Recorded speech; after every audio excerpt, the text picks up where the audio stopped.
সুপ্রিয় শিক্ষার্থী, আসসালামু আলাইকুম।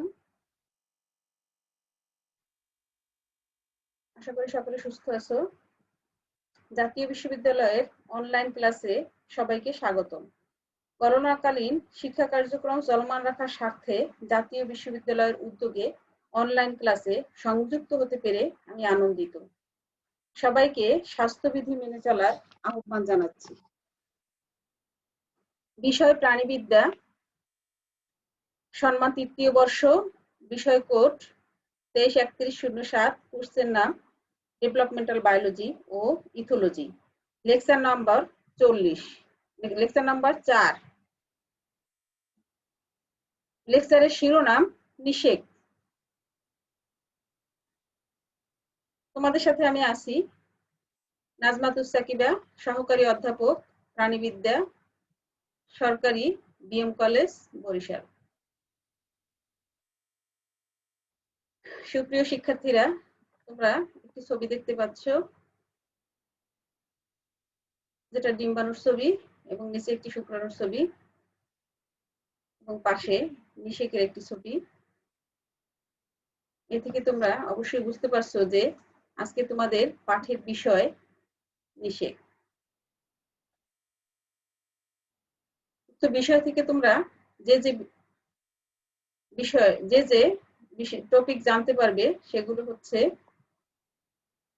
নিষেক সংগঠনের শর্ত জানতে পারবে, নিষেকের প্রকারভেদ বলতে পারবে, নিষেকের গুরুত্ব বলতে পারবে, স্তন্যপায়ী প্রাণীর নিষেক কৌশল শিখতে পারবে, নিষেক কাকে বলে জানতে পারবে। নিষেক কি? যে জটিল প্রক্রিয়ায় হ্যাপ্লয়েড স্ত্রীজনন কোষ বা ডিম্বাণুর অভ্যন্তরে হ্যাপ্লয়েড পুংজনন কোষ বা শুক্রাণু অনুপ্রবিষ্ট হয়ে ডিপ্লয়েড গঠন করে এবং ক্লিভেজ তথা ভ্রূণ বিকাশের সূচনা করে, তাকেই নিষেক বলে। নিষেকের মাধ্যমে বিভিন্ন জেনেটিক গঠন বিশিষ্ট শুক্রাণু ও ডিম্বাণু নিউক্লিয়াসে মিলিত হয় বলে জাইগোট থেকে জেনেটিক প্রকরণ বিশিষ্ট নতুন অপত্যের সৃষ্টি হয়। একটি ছবি দেখতে পাচ্ছ, এই ছবিতে অবশ্যই তোমরা বুঝতে পারছো যে নিষেকের একটি পরিবেশকে বোঝানো হয়েছে। নিষেক সংগঠনের কি কি শর্ত থাকতে পারে সেটা তোমরা এর মাধ্যমে বুঝতে পেরেছো। নিষেক সংগঠনের শর্ত: 1 নম্বর শর্ত, জলীয় মাধ্যম।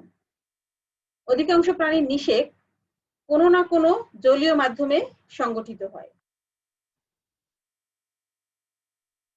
স্খলিত বা নিক্ষিপ্ত শুক্রাণু এই জলীয় মাধ্যমে সন্তরণ করে ডিম্বাণুর সংস্পর্শে আসে। স্বাদু বা সমুদ্রের পানি কিংবা দেহের অভ্যন্তরে কোনো দেহতলে এই জলীয় মাধ্যম রূপে কাজ করে। মূলত নিষেক সংগঠনের প্রথম এবং প্রধান শর্ত হচ্ছে জলীয় মাধ্যম। জলীয় মাধ্যম ছাড়া নিষেক সংগঠন সম্ভব না।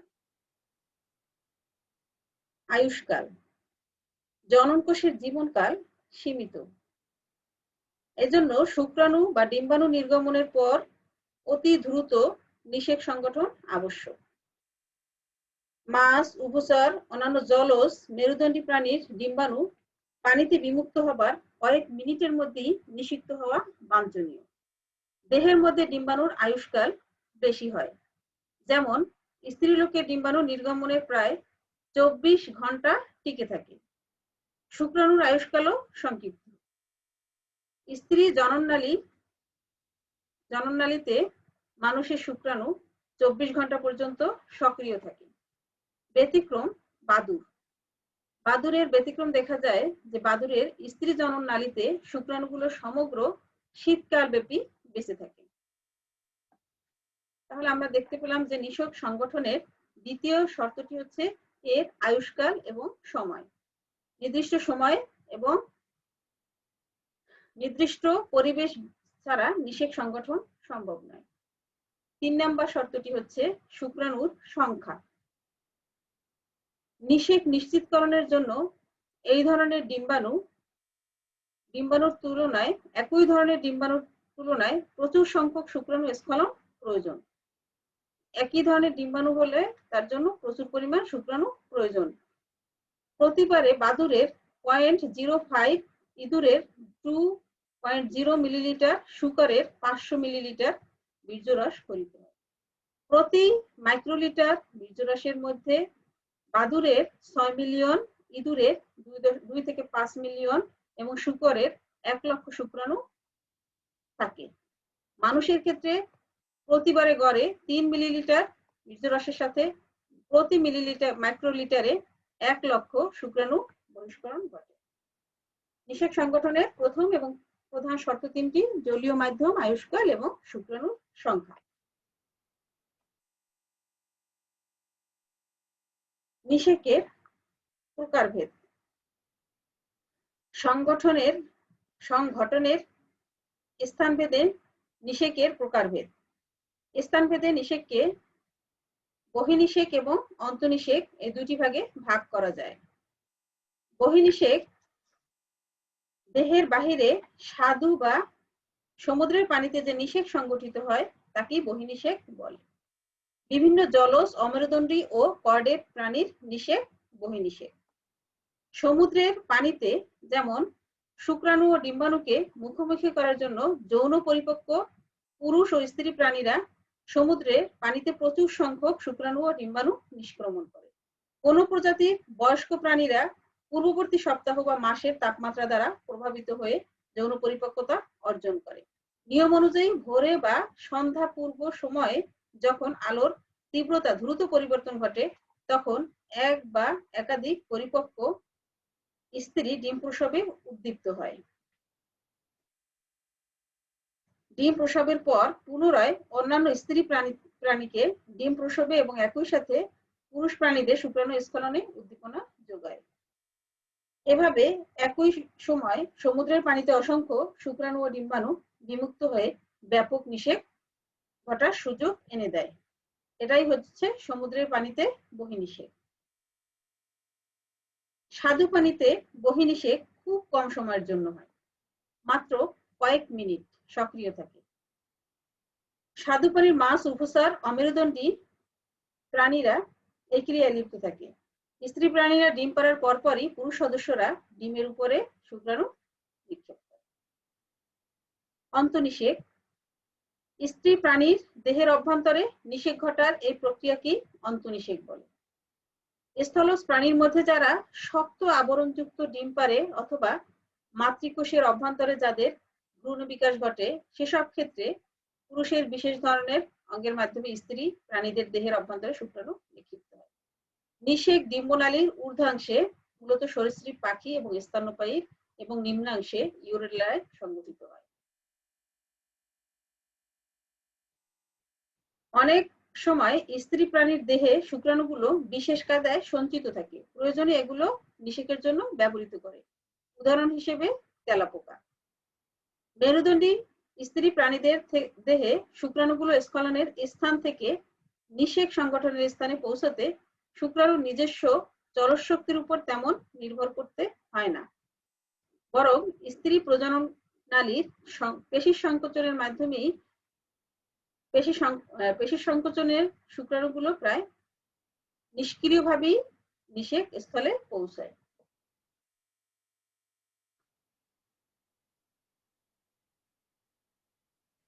শুক্রাণু ও ডিম্বাণুর সংখ্যা ও অংশগ্রহণের ধরন ভেদে নিষেক 5 প্রকার।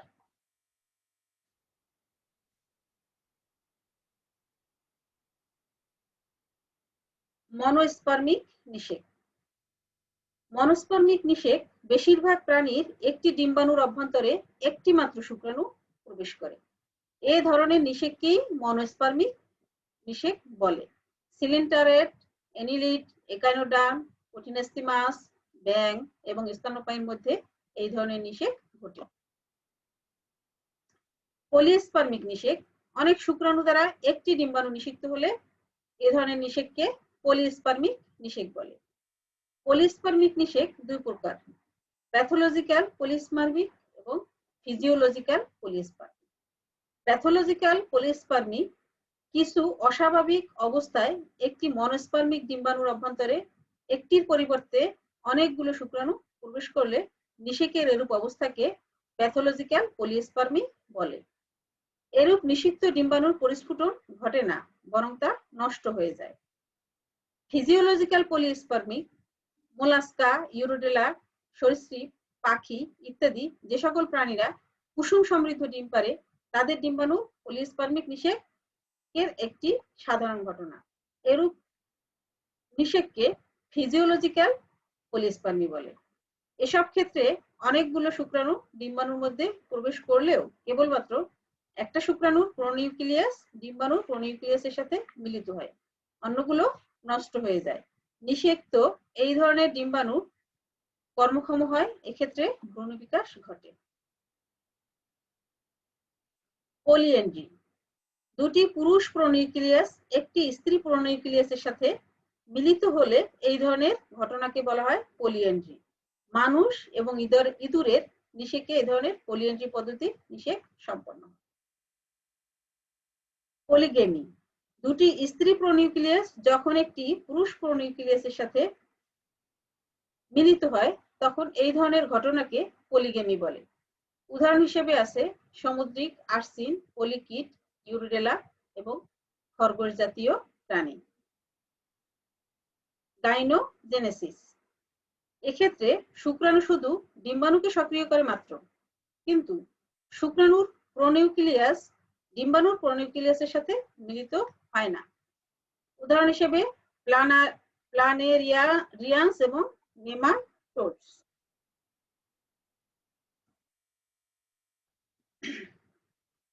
তাহলে আমরা শুক্রাণু এবং ডিম্বাণুর সংখ্যা ও অংশগ্রহণের ধরন ভেদে নিষেককে 5 ভাগে ভাগ করতে পেরেছি। একটি হচ্ছে মনোস্পার্মিক নিষেক, পলিস্পার্মিক নিষেক, এটি আবার দুই প্রকার, প্যাথোলজিক্যাল পলিস্পার্মি, ফিজিওলজিক্যাল পলিস্পার্মি, পলিএন্ড্রি, পলিগেমি, গাইনোজেনেসিস। এবার আমরা দেখব নিষেকের গুরুত্ব বা তাৎপর্য। হ্যাপ্লয়েড পুরুষ ও স্ত্রী প্রোনিউক্লিয়াসের মিলনের মাধ্যমে জীবের ডিপ্লয়েড দশা পুনঃপ্রতিষ্ঠিত হয়। নিষেকের ফলে নতুন জেনেটিক গঠন বিশিষ্ট অপত্যের জন্ম হয়। নিষেকের ফলে জাইগোটে ক্লিভেজ প্রক্রিয়া সূচনা ঘটে, ক্লিভেজ ভ্রূণ বিকাশ ঘটায়।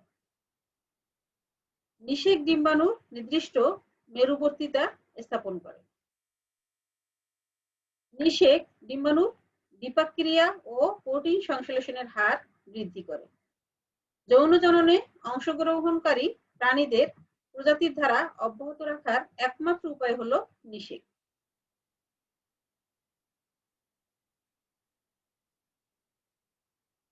এবার আমরা দেখব যে নিষেক স্তন্যপায়ী প্রাণী নিষেক কৌশল। সমগ্র নিষেক কৌশলকে 5টি ধাপে ভাগ করা যায়। 5টি ধাপের মাধ্যমেই এটি সংগঠিত হয়। 1 নাম্বার, শুক্রাণু ও ডিম্বাণু পরস্পর কাছাকাছি আসা, সামর্থ্যতা অর্জন এবং সংস্পর্শ লাভ, শুক্রাণুর একরোজম ঘটিত বিক্রিয়া ও ডিম্বাণুর প্রাচীর ভেদ, ডিম্বাণু সক্রিয়করণ, প্রোনিউক্লিয়াসের সঞ্চালন ও এম্ফিমিক্সিস। শুক্রাণু ও ডিম্বাণু পরস্পর কাছাকাছি আসা। নিষেক নিশ্চিত করার জন্য পরিপক্ক ডিম্বাণু এবং শুক্রাণু পরস্পর কাছাকাছি আসা একান্ত প্রয়োজন বা বাঞ্ছনীয়। প্রজনন ঋতুতে নির্দিষ্ট সময়ে ডিম্বাশয় থেকে এক বা একাধিক পরিপক্ক ডিম্বাণু বিমুক্ত হয়ে সর্বোচ্চ 24 ঘন্টা পর্যন্ত সক্রিয় থাকে। শুক্রাণুগুলো এই সময়ের মধ্যে ডিম্বাণুর সংস্পর্শে আসলেই নিষেক ঘটার সম্ভাবনা নিশ্চিত হয়। বিভিন্ন স্তন্যপায়ী প্রাণীর শুক্রাণুগুলো সাধারণত 24 থেকে 48 ঘন্টা বেঁচে থাকে, তবে স্খলনের কয়েক মিনিটের মধ্যেই শুক্রাণুগুলো ডিম্বনালীর উপরের অংশে ডিম্বাণুর কাছাকাছি পৌঁছতে সক্ষম হয়। 2 নাম্বার, সামর্থ্যতা অর্জন এবং সংস্পর্শ লাভ। সামর্থ্যতা অর্জন এবং সংস্পর্শ লাভ শুক্রাণুর নিষেক কৌশলের দ্বিতীয় ধাপ এবং এটি অত্যন্ত গুরুত্বপূর্ণ একটি ধাপ। এই ধাপে শুক্রাণু এবং ডিম্বাণুর মিলন অর্থাৎ নিষেক প্রক্রিয়াটি প্রজাতি সুনির্দিষ্ট। একটি নির্দিষ্ট প্রজাতির শুক্রাণু ওই একই প্রজাতির ডিম্বাণুকে নিষিক্ত করতে সক্ষম। একই প্রজাতি না হলে কখনোই নিষেক সম্পন্ন হওয়া সম্ভব নয়। একই প্রজাতির ডিম্বাণুকে নিষিক্ত করার পূর্বে শুক্রাণুর পূর্ণ সক্ষমতা অর্জনকেই বলা হয় ক্যাপাসিটেশন। তাহলে আমরা বলতে পারি যে একই প্রজাতির শুক্রাণু একই প্রজাতির ডিম্বাণুকে নিষিক্ত করার জন্য যে শুক্রাণুটি সক্ষমতা অর্জন করে সেই সক্ষমতা অর্জনকেই বলা হয় ক্যাপাসিটেশন। ফার্টিলাইজিং মতবাদ। এক্ষেত্রে এফ.আর. লিলি একটি গুরুত্বপূর্ণ মতবাদ প্রদান করেন যেটিকে বলা হয় ফার্টিলাইজিং মতবাদ। ফার্টিলাইজিং মতবাদ অনুযায়ী পরিপক্ক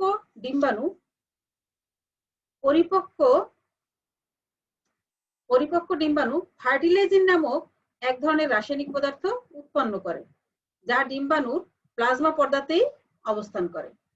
ফার্টিলাইজিন এক ধরনের গ্লাইকোপ্রোটিন বা মিউকোপলিস্যাকারাইড। এই প্রোটিন অংশে থাকে অ্যামাইনো অ্যাসিড এবং অন্য অংশে থাকে এক বা একাধিক মনোস্যাকারাইড। মনোস্যাকারাইডের মধ্যে আছে গ্লুকোজ, ফ্রুক্টোজ, ফ্রুক্টোজ বা গ্যালাক্টোজ। ফার্টিলাইজিন মনোস্যাকারাইড এবং অ্যামাইনো অ্যাসিড সমূহ বিভিন্ন প্রজাতিতে বিভিন্ন ধরনের হয়, অর্থাৎ কোন প্রজাতির ফার্টিলাইজিনের রাসায়নিক গঠন সুনির্দিষ্ট, আণবিক গঠন 30,000।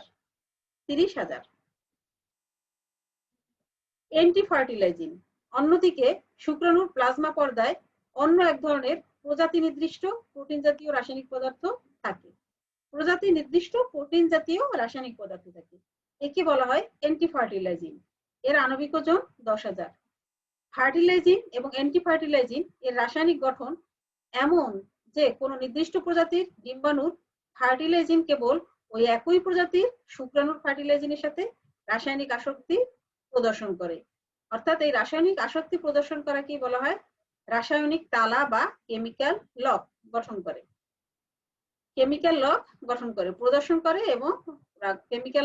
গঠন করে। প্রজাতি সুনির্দিষ্ট ফার্টিলাইজিন বিক্রিয়া শুক্রাণুকে নিষেকের পূর্ণ সামর্থ্য অর্জন ও ডিম্বাণুর প্রত্যক্ষ সংস্পর্শে আসতে সহায়তা করে। এ কারণে অনিষিক্ত ডিম্বাণুতে অনেক শুক্রাণু লেগে থাকতে দেখা যায়। কিছু সংখ্যক বা বহু ডিম্বাণু একসাথে বিমুক্ত হলে সংলগ্ন জলীয় মাধ্যমে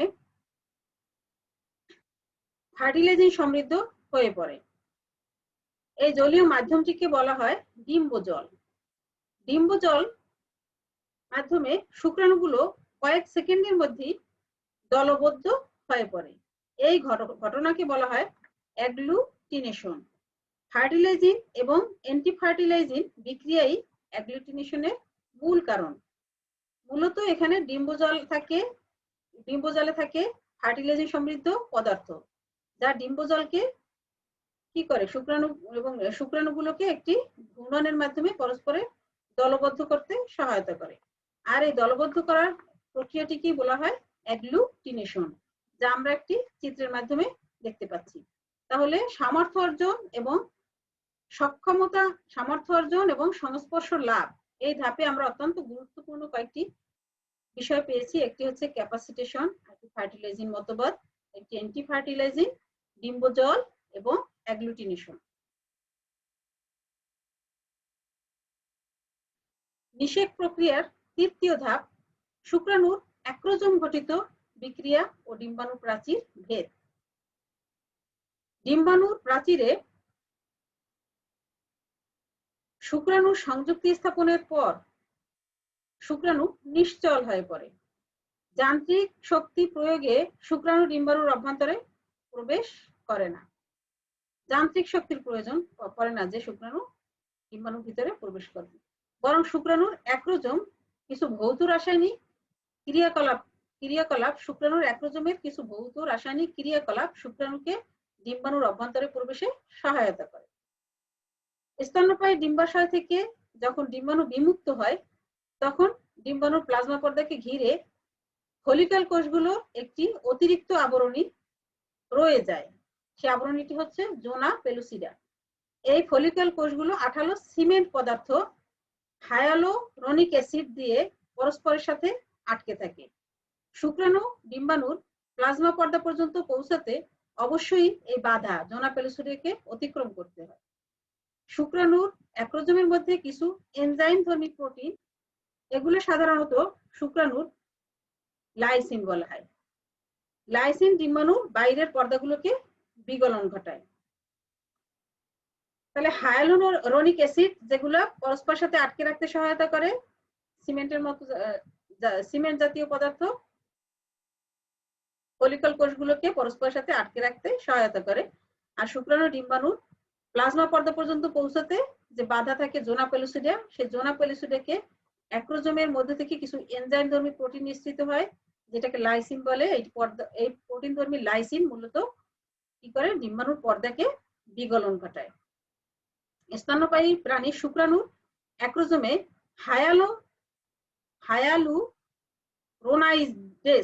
হায়ালুরোনাইডেস নামক এক ধরনের এনজাইম থাকে।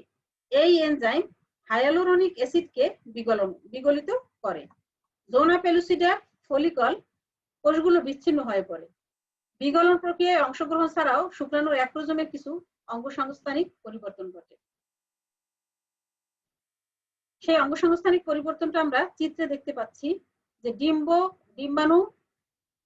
ডিম্বাণুর বহি আবরণীর সংস্পর্শে শুক্রাণু আসা মাত্রই শুক্রাণুর মস্তকের প্লাজমা পর্দা অ্যাক্রোজোমের সামনের পর্দা শীর্ষের দিকে পরস্পরে লেগে যায় এবং মাঝখানে ছিদ্রযুক্ত হয়ে পড়ে। এই সময় অ্যাক্রোজোমের মধ্যস্থ পদার্থ বাইরে মুক্ত হয়। পূর্বোক্ত দুই পর্দার ছিদ্রের পরিধি বরাবর পর্দা দুটো জুড়ে যায়, মানে কাছাকাছি এসে যায়। বিমুক্ত অ্যাক্রোজোম দানা ডিম্বাণুর বহি আবরণীর সংস্পর্শে আসা কিছুক্ষণের মধ্যেই উহা ভেঙে যায় এবং অদৃশ্য হয়ে যায়। এখানে কিছুক্ষণের মধ্যে এসে ভেঙে যায় এবং অদৃশ্য হয়ে যায়।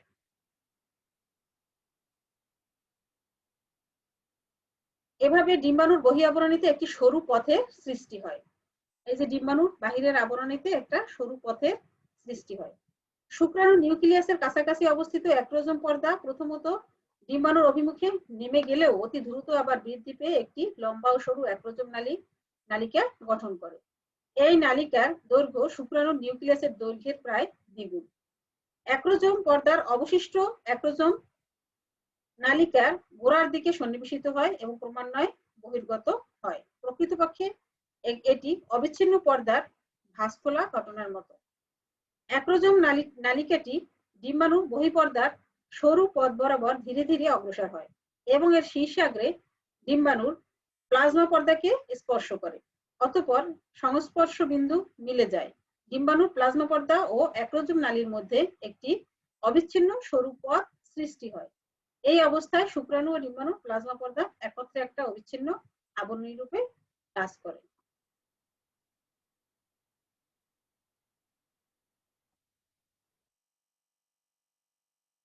ডিম্বাণু সক্রিয়করণ। ডিম্বাণু সক্রিয়করণ এই প্রক্রিয়াটি সম্পন্ন হতে আমরা নিষেক শঙ্কু গঠন। নিষেক শঙ্কু গঠন হচ্ছে স্বচ্ছ অ্যাক্রোজোম নালিকার শীর্ষাগ্রে এবং ডিম্বাণু প্লাজমা পর্দা মিশে যাবার পরপরই উভয়ের সংস্পর্শ বিন্দুকে ঘিরে ডিম্বাণুর সাইটোপ্লাজমে শুক্রাণু অভিমুখে স্ফীত হয়ে মোচাকৃতির গঠন সৃষ্টি করে। স্বচ্ছ সাইটোপ্লাজম গঠিত মোচাকৃতির এই গঠনকে নিষেক শঙ্কু বলে। নিষেক শঙ্কুটি ধাপে ধাপে শুক্রাণুর অভ্যন্তরে ঢুকিয়ে দেয় এবং পরে সংকুচিত হতে শুরু করে। ডিম্বাণুর অভ্যন্তরে শুক্রাণুর এরূপ অনুপ্রবেশকে বলা হয় ইনসেমিনেশন। একাইনোডার্মে শুক্রাণুর লেজে ভাইটেলাইন পর্দার বাইরে থাকে। নিয়ান্থিসের মধ্যে কেবলমাত্র শুক্রাণুর মস্তক এবং প্রক্সিমাল সেন্ট্রিওল ডিম্বাণুর সেন্ট্রোজোমে প্রবেশ করে। তবে বেশিরভাগ প্রাণীর শুক্রাণুর নিউক্লিয়াস এবং মধ্যকাণ্ড ডিম্বাণুর অভ্যন্তরে প্রবেশ করে। কর্টিক্যাল বিক্রিয়া এবং নিষেক পর্দা। নিষেক পর্দা হচ্ছে নিষেক শঙ্কু সৃষ্টির পরপরই ডিম্বাণুর সাইটোপ্লাজমের কর্টেক্স অঞ্চলে পর্যায়ক্রমে কিছু ভৌত রাসায়নিক বিক্রিয়া সংঘটিত হয়। এ সকল বিক্রিয়াকে বলা হয় কর্টিক্যাল বিক্রিয়া। কর্টিক্যাল বিক্রিয়ার ফলে চূড়ান্ত পর্যায়ে ডিম্বাণুর প্লাজমা পর্দার বাইরে একটি নিষেক পর্দা গঠিত হয়। নিষেক পর্দা ডিম্বাণুর অভ্যন্তরে বিলম্বে আগত অতিরিক্ত শুক্রাণুর প্রবেশকে বাধা দেয়। 3 নম্বর হচ্ছে বিপাকীয় সক্রিয়তা। বিপাকীয় সক্রিয়তা ইনসেমিনেশনের পর নিষেক পর্দা পাশাপাশি ডিম্বাণুর সাইটোপ্লাজমে ব্যাপক বিপাকীয় পরিবর্তন ঘটে। প্লাজমা পর্দা পরিবর্তন, পানি, ইথিলিন, গ্লাইকল, ফসফেট, পটাশিয়াম ইত্যাদি যাতায়াতের জন্য প্লাজমা পর্দার ভেদ্যতা বৃদ্ধি পায়। নিষেককালে প্লাজমা পর্দার ধনাত্মক বিভব বৃদ্ধি পেলেও ধীরে ধীরে অধিক ঋণাত্মকতা অর্জিত হয়। এছাড়া নিষেকের সময় অ্যাডেনিল সাইক্লেস নামক প্লাজমা পর্দার একটি এনজাইম সক্রিয় হয়, যা গুরুত্বপূর্ণ একটি যৌগ তৈরি করে, যে যৌগটি নিষিক্ত ডিম্বাণুর অধিকাংশ বিপাকীয় বিক্রিয়াকে সচল রাখে। আয়ন ঘনত্ব পরিবর্তন। ডিম্বাণুর অভ্যন্তরে ক্যাটায়ন, প্রধানত সোডিয়াম, পটাশিয়াম, ক্যালসিয়াম আয়নের ঘনত্ব বৃদ্ধি পায়।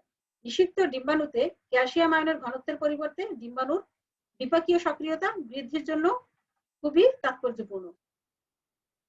কোএনজাইমের পরিবর্তন। অনিষিক্ত ডিম্বাণুতে উপস্থিত এনজাইমটি নিষ্ক্রিয় অবস্থায় থাকে। নিষেককালে এই এনজাইমটি সক্রিয় হয়ে ওঠে এবং এই এনজাইমের উপস্থিতিতে কোএনজাইম এনএডি ফসফোরাইলেশনে ঘটে এবং এনএডিপি উৎপন্ন হয়। এনএডিপি এবং এনএডিএইচ নিষিক্ত ডিম্বাণুতে বহু সংশ্লেষমূলক বিক্রিয়ার সূচনা ঘটায়। শ্বসন গঠিত পরিবর্তন। নিষিক্ত ডিম্বাণুর পরিপক্কতা অর্জন সুসম্পন্ন হলে শ্বসনের হার বৃদ্ধি পায়। গ্লাইকোজেন ও অন্যান্য খাদ্যবস্তুর জারণ এবং এটিপি সংশ্লেষণের মাত্রা বৃদ্ধির সাথে অক্সিজেনের ব্যবহারের হার সম্পর্কিত। প্রোটিন সংশ্লেষণের হার পরিবর্তন। অনিষিক্ত ডিম্বাণু প্রোটিন সংশ্লেষণের জন্য প্রয়োজনীয় সকল উপকরণ যেমন ডিএনএ, টিআরএনএ, এমআরএনএ, রাইবোজোম সংশ্লিষ্ট এনজাইম সমূহ উপস্থিত থাকলেও প্রকৃতপক্ষে অতি অল্প মাত্রার প্রোটিন সংশ্লেষণ ঘটে। ওজেনেসিসের শেষ পর্যায়ে সংশ্লেষিত কিছু বাধা প্রদানকারী প্রোটিন জাতীয় জিনকে নিষ্ক্রিয় করে দেয়। মাইটোসিসের সূচনা ঘটে। নিষেকের পরেই ডিএনএ সংশ্লেষণের হার বেড়ে যায় এবং সাম্প্রতিক গবেষণায় দেখা যায় যে নিষিক্ত ডিম্বাণুতে আগত শুক্রাণুর সেন্ট্রিওল থেকে মাইটোসিস স্পিন্ডল গঠিত হয় এবং ফলে জাইগোটের বিভাজন সংঘটিত হয়। নিষেক সংগঠনের সর্বশেষ ধাপটি হচ্ছে প্রোনিউক্লিয়াসের সঞ্চালন ও এমফিমেক্সিস। প্রোনিউক্লিয়াসের সঞ্চালন ও গঠন বিচলন এক্ষেত্রে শুক্রাণুর নিউক্লিয়াসটি 180 ডিগ্রি কোণে ঘুরে মাইটোকন্ড্রিয়া ও সেন্ট্রিওলের পিছনে এসে অবস্থান করে। ঘূর্ণন ছাড়াও শুক্রাণু নিউক্লিয়াসকে স্ফীত হতে শুরু করে এবং এটি ক্রোমোজোমগুলো ক্রমান্বয়ে আলগা বা শিথিল হয়ে পড়ে। এভাবে নিউক্লিয়াসের ভেসিকল বা থলি সদৃশ গঠন লাভ করে। এক্ষেত্রে যে পথে পুং প্রোনিউক্লিয়াসের মিলনস্থলে এসে পৌঁছায় তাকে বলা হয় পেনিট্রেশন পথ। আর এমফিমেক্সিস একটি গুরুত্বপূর্ণ বিষয় এখানে হচ্ছে পুরুষ এবং স্ত্রী প্রোনিউক্লিয়াসের মিলনকে বলা হয় এমফিমেক্সিস। আমরা সমগ্র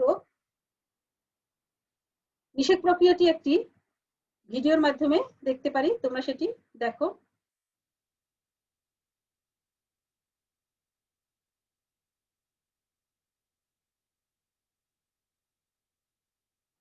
এক্ষেত্রে শুক্রাণুর প্রবেশ দেখা যাচ্ছে এবং শুক্রাণুগুলো সেকেন্ডারি ওসাইটের দিকে প্রবেশ করছে।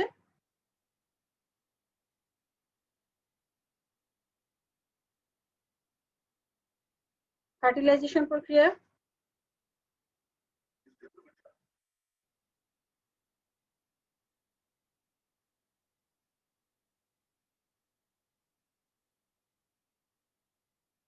করোনা রেডিয়েটর নিকট থেকে শুক্রাণুটি প্লাজমা মেমব্রেনের দিকে আগাচ্ছে এবং সেখানে নিষেক শঙ্কুর সৃষ্টির মাধ্যমে জোনা পেলুসিডাকে অ্যাক্রোজোম থেকে কর্টিক্যাল দানা নিঃসরণের মাধ্যমে নিষেক শঙ্কু গঠন করছে এবং নিষেক শঙ্কুর ভিতর দিয়ে শুক্রাণুটি ডিম্বাণুর অভ্যন্তরে প্রবেশ করছে।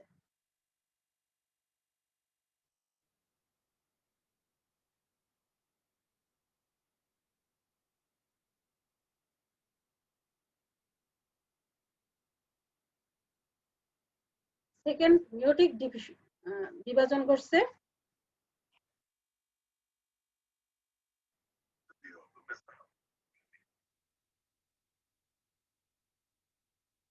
কর্টিক্যাল গ্রানিউল যৌনা পেলুসিডার ভিতর থেকে প্রবেশ করছে।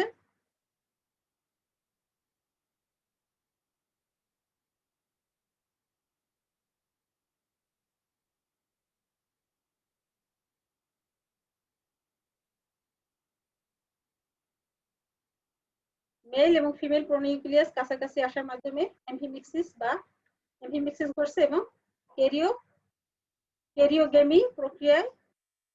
ক্যারিওগেমি বা এমফিমিক্সিস প্রক্রিয়ায় স্ত্রী প্রোনিউক্লিয়াস পুরুষ নিউক্লিয়াসের সাথে মিশে জাইগোট উৎপন্ন করে। এক্ষেত্রে আমরা এই সামগ্রিক চ্যাপ্টারটি পড়ার ফলে তোমরা যে বিষয়গুলো যে প্রশ্নগুলো তোমাদের জন্য খুবই গুরুত্বপূর্ণ সেটি হচ্ছে ক্যাপাসিটেশন কি, অ্যাগ্লুটিনেশন কি, নিষেকের রাসায়নিক গঠন কি, নিষেকের প্রকারভেদ বর্ণনা করো এবং নিষেকের গুরুত্ব বা তাৎপর্য এবং নিষেকের ঘটনা বর্ণনা করো। এই প্রশ্নগুলো খুবই গুরুত্বপূর্ণ, এগুলো তোমরা অনুশীলন করবে এবং পড়াশোনা করবে। সবাইকে আবারও অনেক অনেক শুভেচ্ছা এবং ধন্যবাদ জানাচ্ছি। তোমরা আগামী ক্লাস করবে এবং ভালো থাকবে। ধন্যবাদ সবাইকে। আসসালামু আলাইকুম।